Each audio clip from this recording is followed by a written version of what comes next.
Kuna story fulani nilisimuliwa na alinisimulia, aliniambia kwamba zamani, enzi za mababu huko nyuma, ilikuwa kijana anapoenda kuoa, ukishaoa mke wako, mkazaa watoto wawili watatu, basi mabibi wa ule mji wako yani, wanamfuata yule mke wako na kumwambia, kuna kauli moja ya kimila walikuwa wanamwambia jangwi.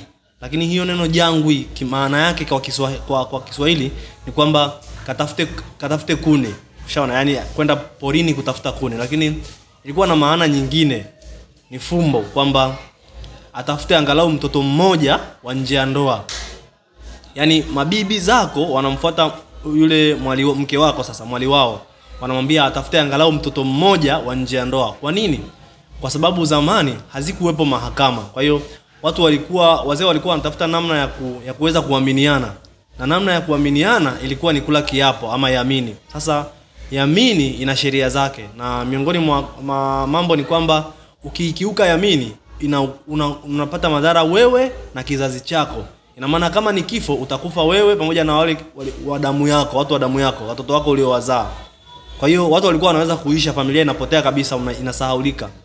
Kwa hiyo faida ya kutafuta mtoto mmoja wa nje ya ndoa ni kwamba itakapotokea shida kama hii, kuna mtu amekiuka yamini labda na mtu mwingine, aidha amemdhuru, amemuibia au vyovyote kutokana na maagano waliowekeana, basi yule mtoto wa nje ya ndoa hatadhurika, atabakia. Yule ambaye amezaliwa nje ya ndoa, kwa sababu sio wa damu ile iliyokula yamini, yeye atapona, hatakufa.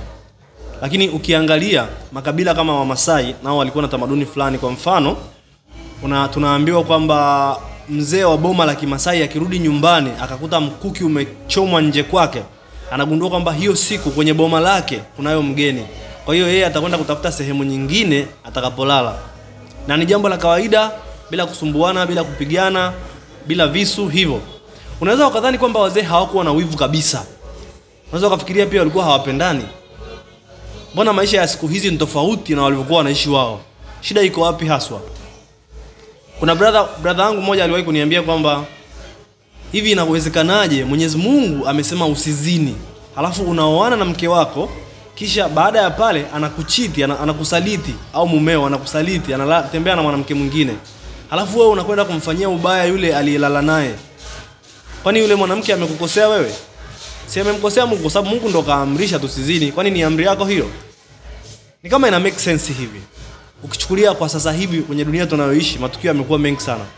Kuna mtu amelala na mke wa mtu, sio ameuawa, kuna mwingine hivi na vile.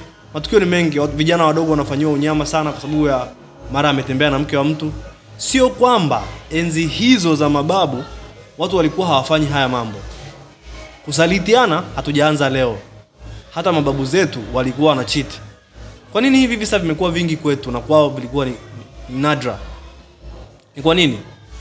Ni kwa sababu sisi tumekuja na ule ubinafsi. Kuna namna fulani tumechukulia, umeshaona? Tunamchukulia ule mpenzi sasa tofauti na mababu zetu walivyokuwa wanamchukulia.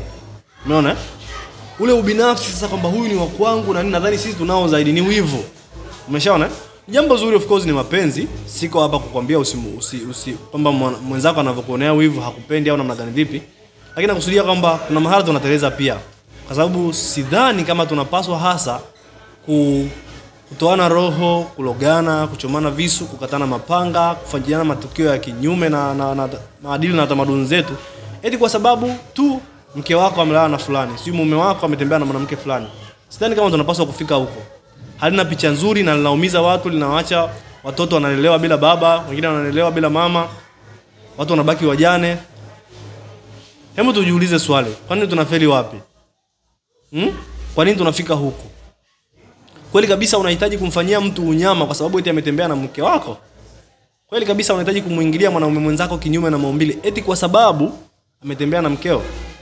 Jambo moja usiolifahamu ni kwamba mwanamke hatembei na mtu bila kuwa emotional connected naye.